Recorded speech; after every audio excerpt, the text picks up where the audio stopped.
Hello student, welcome to सज्जा tutorials. आज हम पढ़ने जा रहे हैं बेसिक कंसेप्ट इन ज्योमेट्री का प्रैक्टिस सेट 1.2 का इंट्रोडक्शन। आज बहुत सारी चीजें हम लोग पढ़ेंगे, जिसमें से कुछ चीजें तुमने ऑलरेडी पढ़ी है और कुछ नई चीजें तुम पढ़ोगे। तो आइए अब स्टार्ट करते हैं। सबसे पहला जो टॉपिक हम पढ़ने जा रहे हैं वो है कॉन्ग्रुएंट सेगमेंट।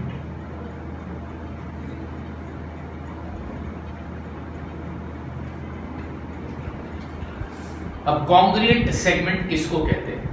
वर्ड कॉन्ग्रुएंट का मतलब होता है सेम। वर्ड कॉन्ग्रुएंट का मतलब होता है same. If the length of two segment if the length of two segments are equal, then the two segments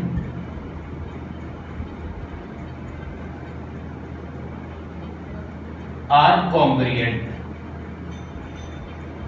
क्या बोल रहा है कि अगर दो सेगमेंट का लेंथ इक्वल है तो फिर वो दो सेगमेंट क्या होंगे? कॉन्ग्रुएंट। कॉन्ग्रुएंट का मतलब क्या होता है? कॉन्ग्रुएंट का मतलब होता है सेम। अगर दो सेगमेंट का लेंथ इक्वल है तो वो दो सेगमेंट कॉन्ग्रुएंट होंगे। अब नेक्स्ट टॉपिक हम क्या पढ़ेंगे? नेक्स्ट टॉपिक हम पढ़ेंगे properties of congruent segment. Congruent segment की प्रॉपर्टीज। कॉन्ग्रुएंट सेगमेंट की प्रॉपर्टी। अब कॉन्ग्रुएंट सेगमेंट की प्रॉपर्टी नंबर 1, कॉन्ग्रुएंट सेगमेंट की प्रॉपर्टी नंबर 1 का नाम है रिफ्लेक्सिविटी।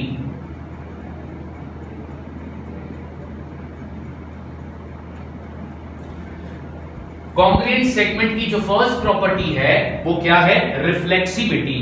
अब ये प्रॉपर्टी क्या बोलती है? एवरी सेगमेंट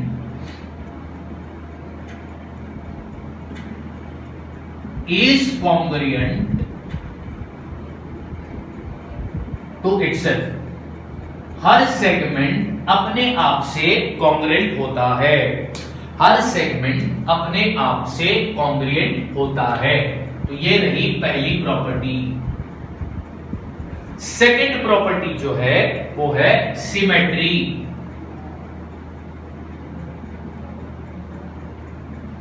अब ये प्रॉपर्टी क्या बोलती है?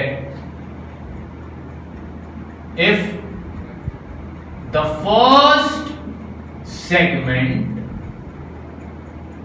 is congruent to second segment, then second segment is congruent to first segment। अगर दो सेगमेंट है, अगर पहला सेगमेंट दूसरे सेगमेंट से कॉन्ग्रुएंट है तो दूसरा सेगमेंट पहले सेगमेंट से भी क्या होगा? कॉन्ग्रुएंट। ये प्रॉपर्टी का नाम है सिमेट्री। अब थर्ड प्रॉपर्टी तुम पढ़ोगे ट्रांसिटिविटी।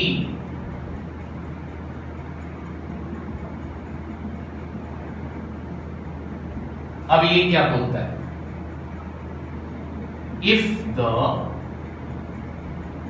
first segment is congruent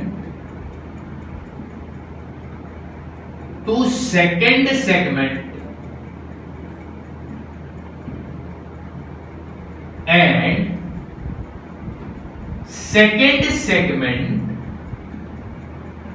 is congruent to third segment, then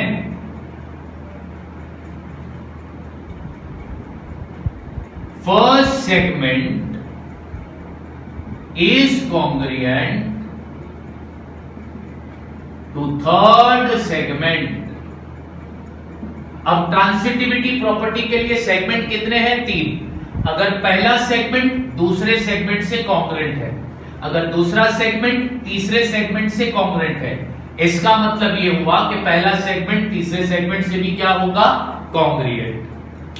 तो कॉन्ग्रुएंट सेगमेंट किसको कहते हैं? अगर दो सेगमेंट का लेंथ इक्वल है तो वो दो सेगमेंट कॉन्ग्रुएंट होंगे। कॉन्ग्रुएंट सेगमेंट की कितनी प्रॉपर्टी होती है? 3। Reflexivity, symmetry, ट्रांसिटिविटी। रिफ्लेक्सिविटी क्या बोलता है? हर सेगमेंट अपने आप से कॉन्ग्रुएंट होता है। सिमेट्री क्या बोलता है? पहला सेगमेंट दूसरे सेगमेंट से कॉन्ग्रुएंट है तो दूसरा सेगमेंट पहले सेगमेंट से कॉन्ग्रुएंट होगा। ट्रांसिटिविटी प्रॉपर्टी क्या बोलती है? पहला सेगमेंट दूसरे सेगमेंट से कॉन्ग्रुएंट है, दूसरा सेगमेंट तीसरे सेगमेंट से कॉन्ग्रुएंट है, तो पहला सेगमेंट तीसरे सेगमेंट से क्या होगा? कॉन्ग्रुएंट। ठीक है, ये पढ़ लिया तुमने कॉन्ग्रुएंट सेगमेंट। अब इसके बाद जो टॉपिक हम पढ़ेंगे वो है मिड पॉइंट।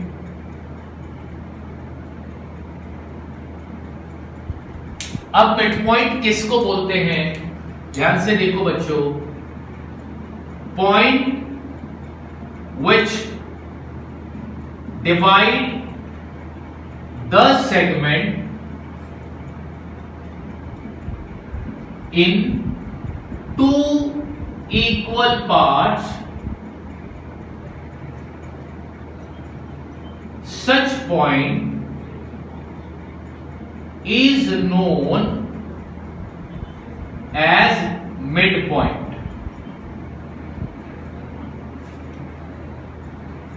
जिस पॉइंट ने सेगमेंट के दो इक्वल पार्ट कर दिए तो वो पॉइंट उस सेगमेंट के लिए क्या बनेगा?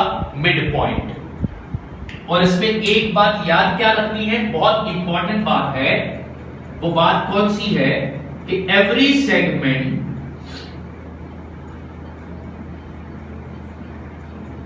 will have only one mid point. ये सबसे इंपॉर्टेंट बात है कि हर सेगमेंट के पास कितने मिड पॉइंट होंगे? सिर्फ एक। मिड पॉइंट किसको कहते हैं? जिस पॉइंट ने सेगमेंट के दो इक्वल पार्ट किए उस पर्टिकुलर पॉइंट को हम मिड पॉइंट कहते हैं। और हर सेगमेंट का कितना मिड पॉइंट होता है? सिर्फ एक। तो ये तो तुमने मिड पॉइंट पढ़ लिया। अब नेक्स्ट टॉपिक जो तुम पढ़ोगे वो होगा रे। अब रे किसको बोलते हैं?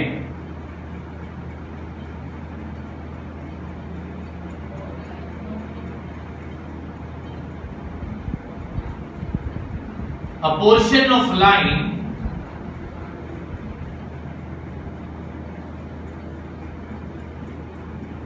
which starts at a point and goes in a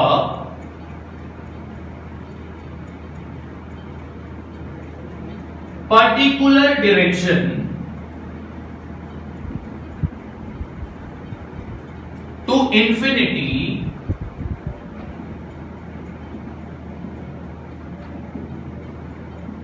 is called ray।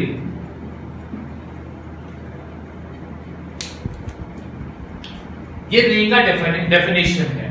अब देखो मैं इसको समझाता हूं।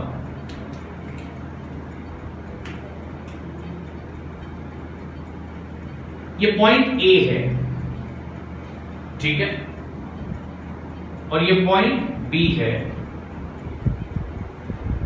पॉइंट ए से लाइन स्टार्ट हुआ राइट डायरेक्शन में। अब इस लाइन पर कितने पॉइंट है? 2 पॉइंट है।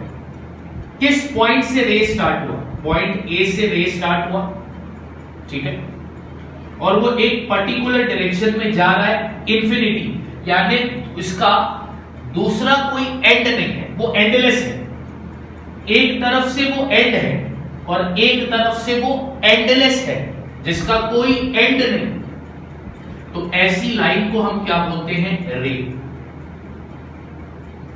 अब इसमें सबसे इंपॉर्टेंट बात क्या है, पॉइंट थ्रू विच रे स्टार्ट इज कॉल्ड ओरिजिन। ये बात याद रखना, जिस पॉइंट से रे स्टार्ट होता है उस पॉइंट को हम क्या बोलते हैं, ओरिजिन। जिस पॉइंट से रे स्टार्ट होता है उस पॉइंट को हम क्या बोलते हैं, ओरिजिन। जिस पॉइंट से रे स्टार्ट होता है उस पॉइंट को हम क्या बोलते हैं, ओरिजिन। तो रे ये ऐसी लाइन होगी जिसका एक एंड पॉइंट होगा और सिर्फ एक एंड पॉइंट होगा और दूसरी तरफ वो एंडलेस है, ठीक है। तो ऐसी लाइन को हम क्या बोलते हैं, रे। और जिस पॉइंट से रे स्टार्ट होता है उसको हम क्या बोलते हैं, ओरिजिन। तो कितने टॉपिक पढ़े, कॉन्ग्रुएंट सेगमेंट पढ़ा, फिर प्रॉपर्टी ऑफ सेगमेंट पढ़ा, मिड पॉइंट पढ़ लिया, रे पढ़ लिया, ठीक है। अब एक और टॉपिक बचा है, आप लोग वीडियो पॉज करके ये कॉपी करके लिख देना, और वो टॉपिक क्या है,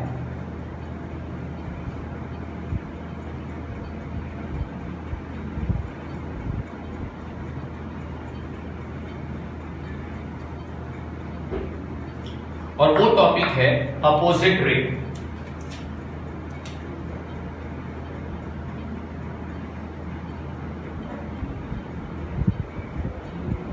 अब अपोजिट रे को मैं डिफाइन करता हूं,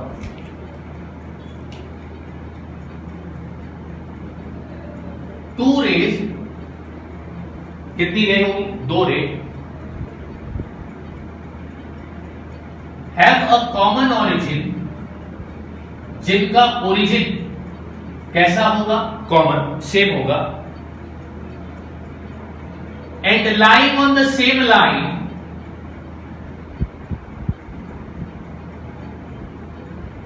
दोनों रे सेम लाइन पे होगी, but in opposite direction,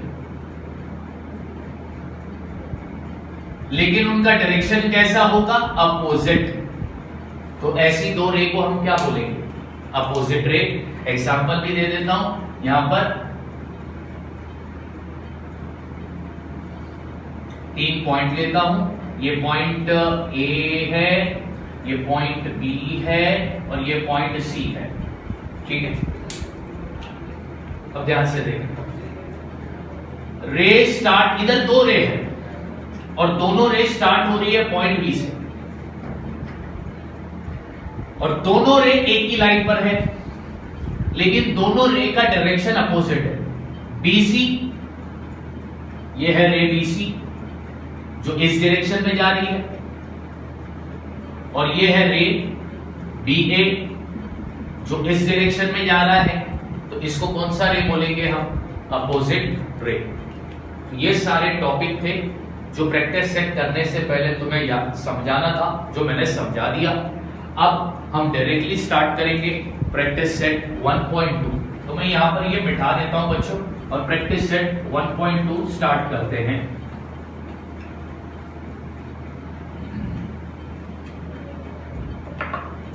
practice set 1.2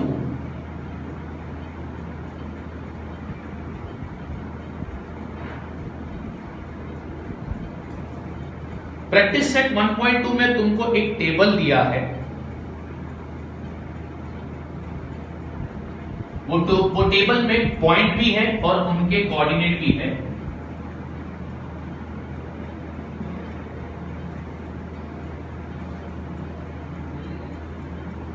A B C D करके ऐसे कुछ पॉइंट है, A B C D E, ठीक है। और हर पॉइंट के कोऑर्डिनेट भी दिया है। पॉइंट ए का कोऑर्डिनेट है -3, बी का है 5, सी का है 2, फिर -7 और 9। ये टेबल तुमको दिया है। ये टेबल की मदद से तुमको बताना है कि जो पेयर ऑफ सेगमेंट तुमको दिए हैं वो कॉन्ग्रुएंट है या नहीं, वो कॉन्ग्रुएंट है या नहीं। इसमें जो पहला पेयर दिया है segment DE and segment A. अब तुमको बताना है कि ये जो पेयर ऑफ सेगमेंट है ये कॉन्ग्रुएंट है या नहीं। अच्छा, सेगमेंट कॉन्ग्रुएंट कब होता है? जब उनकी लेंथ इक्वल होती है, राइट?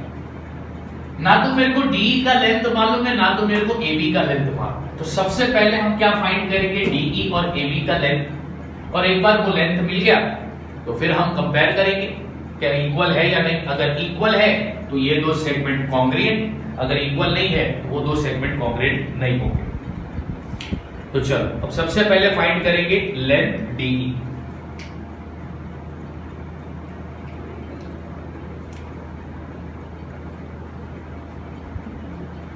लेंथ डीई फाइंड करने के लिए हमको क्या चाहिए? लेंथ डीई फाइंड करने के लिए पॉइंट डी और पॉइंट ई के बीच का डिस्टेंस फाइंड करते हैं। पॉइंट डी और पॉइंट ई के बीच का डिस्टेंस फाइंड कर दो, वो बन जाएगा लेंथ डीई। तो चलो यहां पे लिखते हैं coordinate of point D is, point D का कोऑर्डिनेट है -7,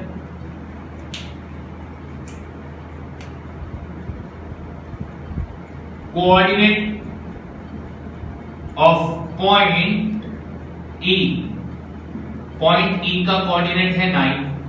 अब इसमें से बड़ा कोऑर्डिनेट कौन सा है? तो 9 बड़ा है, और छोटा कोऑर्डिनेट कौन सा है? -7। तो 9 ये ग्रेटर कोऑर्डिनेट है और -7 ये स्मॉलर कोऑर्डिनेट है। अब डिस्टेंस फाइंड करने का फॉर्मूला क्या है? Greater coordinate minus smaller coordinate. तो therefore distance DE is equal to what? Greater coordinate minus smaller coordinate, negative है तो ब्रैकेट में लिखा, equal 9 minus into minus plus 7। तो 9 प्लस 7 कितना होता है? 16। फिर यहां पे लिखता हूं therefore length DE, segment DE का लेंथ मेरे को कितना मिला? 16 मिल गया। सेगमेंट DE का लेंथ मेरे को मिल गया। अब मैं किसका लेंथ फाइंड करूंगा? सेगमेंट AB का लेंथ। अब length of segment AB find करने के लिए तुमको क्या फाइंड करने पड़ेगा? ये दो पॉइंट के बीच का डिस्टेंस। तो तुमको पॉइंट A और B का डिस्टेंस फाइंड करना होगा। अब इनके कोऑर्डिनेट लिखते हैं। तो coordinate of point A is, point A का कोऑर्डिनेट है -3,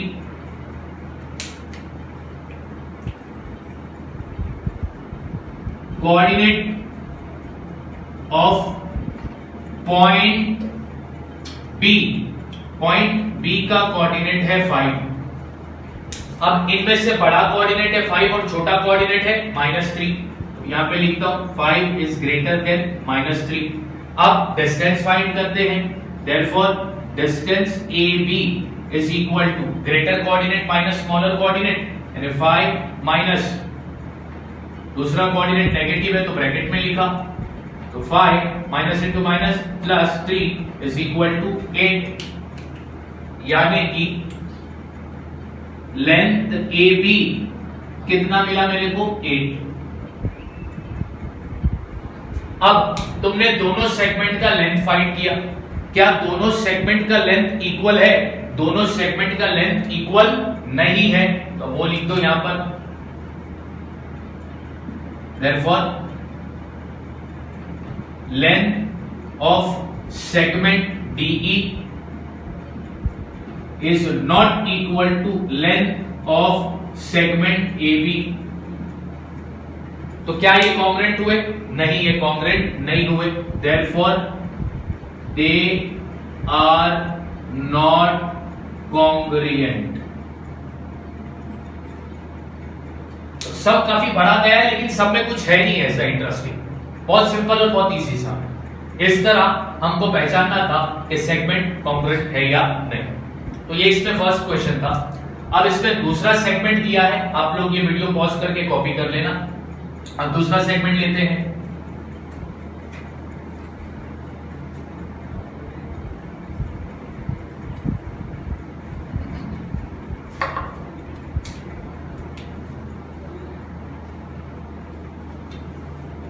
segment BC and segment AD।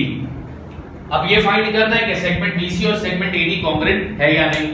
तो सबसे पहला मैं सेगमेंट BC का लेंथ फाइंड करूंगा, उसके बाद में सेगमेंट AD का लेंथ फाइंड करूंगा, बाद में दोनों को कंपेयर करूंगा। अगर इक्वल आया तो वो कॉन्ग्रुएंट है, इक्वल नहीं आया तो वो कॉन्ग्रुएंट नहीं है। तो अब यहां पे लिखता हूं length of segment BC। Segment BC का लेंथ कैसे मिलेगा? जब तुम पॉइंट B और C का क्या फाइंड करोगे? Distance is equal to distance of point B and C। अब यहां पे लिखता हूं मैं coordinate of point B is, point B का कोऑर्डिनेट है 5,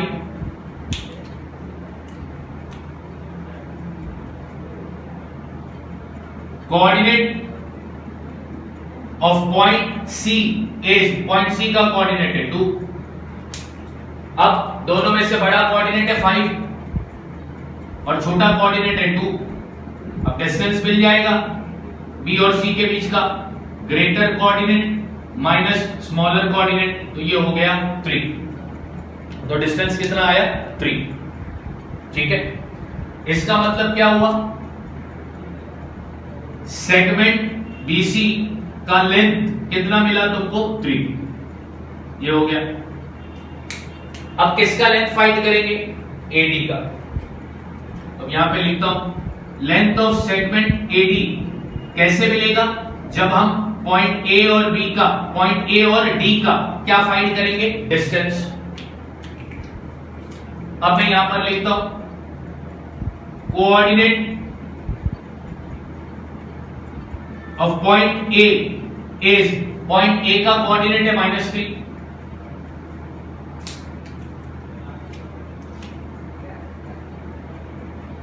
coordinate of point D, point D का कोऑर्डिनेट क्या है बाबा? -7। ठीक है, ओके। कोऑर्डिनेट A का है पॉइंट A का कोऑर्डिनेट है -3 और पॉइंट D का कोऑर्डिनेट है -7। अब दोनों में बड़ा कोऑर्डिनेट कौन सा है? तो अब तुम बताओ बड़ा कोऑर्डिनेट कौन सा है? -3 बड़ा हो गया और -7 छोटा हो गया। यहां पे लिखता हूं therefore -3 is greater than -7।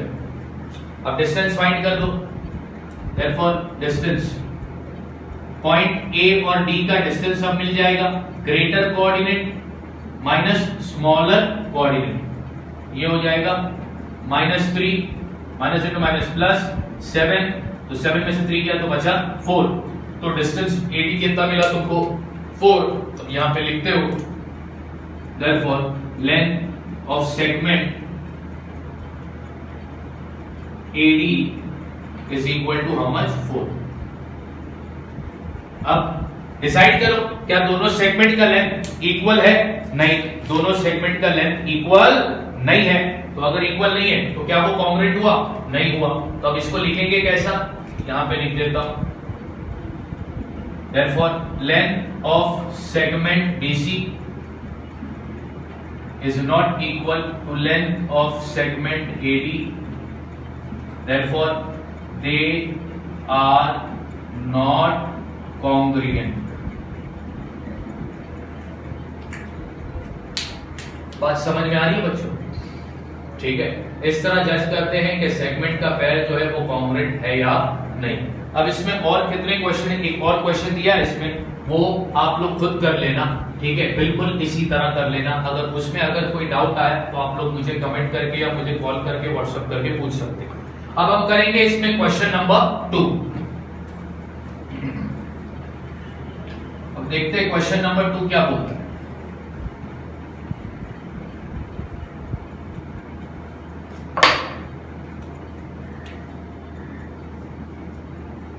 Question number 2 बोलता है point M is the midpoint of segment AB.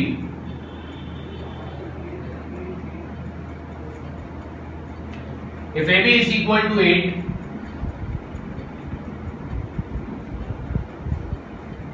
Then find the length AM।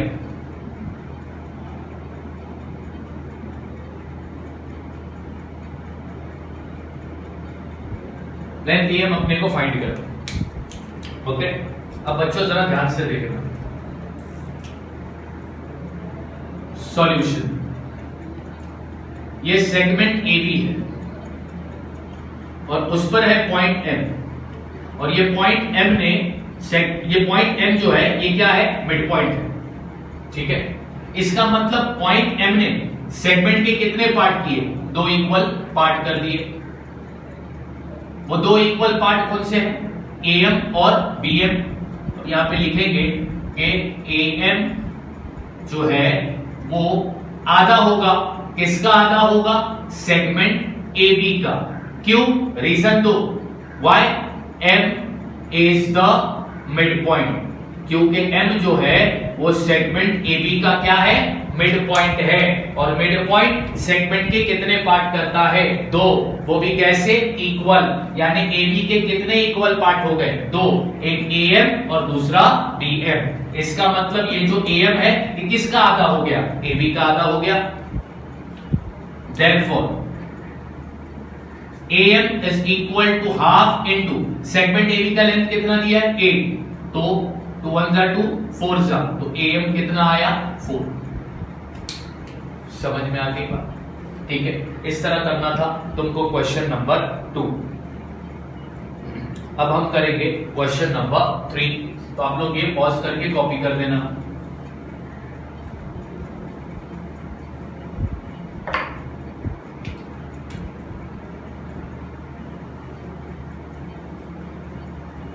Point P is the midpoint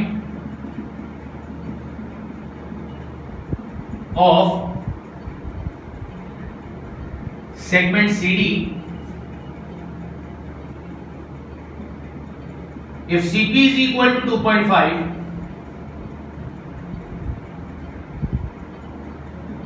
find the length CD। Solution, segment का नाम क्या है, CD, बना दिया मैंने, CD। उस पर एक पॉइंट P है जो क्या है, मिड पॉइंट है। इसका मतलब इस पॉइंट P ने सेगमेंट के कितने इक्वल पार्ट किए, दो, एक CP दूसरा DP, और ये दोनों भी पार्ट इक्वल है। और ये दोनों भी पार्ट CD के कितने हुए, आधे। यहां पे लिखता हूं CP जो है वो CD का कितना होगा, आधा होगा, हाफ सेगमेंट CD। Why? तो रीजन देंगे P is the mid point, क्योंकि P क्या है, मिड पॉइंट है, और मिड पॉइंट सेगमेंट के दो इक्वल पार्ट करता है। Therefore CP कितना दिया है, 2.5। अब ये 2 डिवाइड से यहां पर आ जाएगा, मल्टीप्लाई इज इक्वल टू, यहां पर क्या बचेगा, segment CD। Therefore segment CD is equal to 2.5 को 2 से मल्टीप्लाई करोगे तो कितना आएगा, 5। इस तरह करना था तुमको क्वेश्चन नंबर 3। अब नेक्स्ट वीडियो में मैं इस एक्सरसाइज के रिमेनिंग क्वेश्चन तुमको सॉल्व करवाऊंगा। Till then thank you so much.